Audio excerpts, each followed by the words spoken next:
প্রকৃতি নাকি শূন্যস্থান পছন্দ করে না। বোলার সাকিব আল হাসানের পর বাংলাদেশ দলে যে শূন্যস্থান তৈরি হয়েছিল তা পূরণ করেছেন তাইজুল ইসলাম। ব্রেক থ্রু কিংবা কিপটে বোলিংয়ের উদাহরণে কদিন আগেও আসত সাকিবের নাম। সময় বদলেছে, এখন টাইগার ক্রিকেটের হাল ধরেছেন তাইজুল ইসলাম।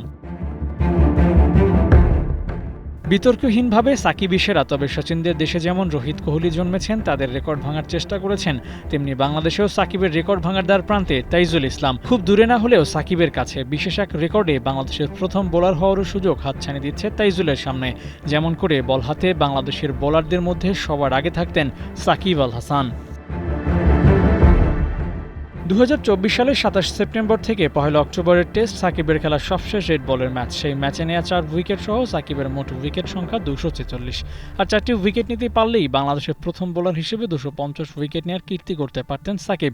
পারেননি, না পারার সেই অপূর্ণতা মিটিয়ে দিতে পারেন তাইজুল ইসলাম।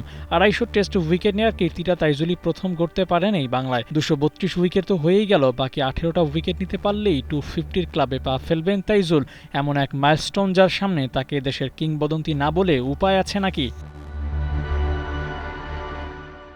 কলম্বো টেস্টেও প্রথম ইনিংসে 5 উইকেটে দেখা পেয়েছেন এই বোলার। গল টেস্টে 2 ইনিংসে তাইজুলের ছিল 4 উইকেট।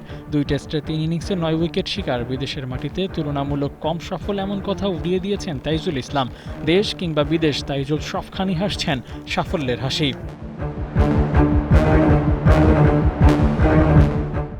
সাকিব আল হাসান দলে থাকা অবস্থায় তাইজুল পর্যাপ্ত সুযোগ পেতেন না কম্বিনেশন বিবেচনায়। সাকিব না থাকায় এখন তিনিই দলের মেইন বোলার। বোলিং ইউনিটে নেতা হয়ে বেশ ভালোভাবেই দায়িত্ব সামাল দিচ্ছেন তাইজুল।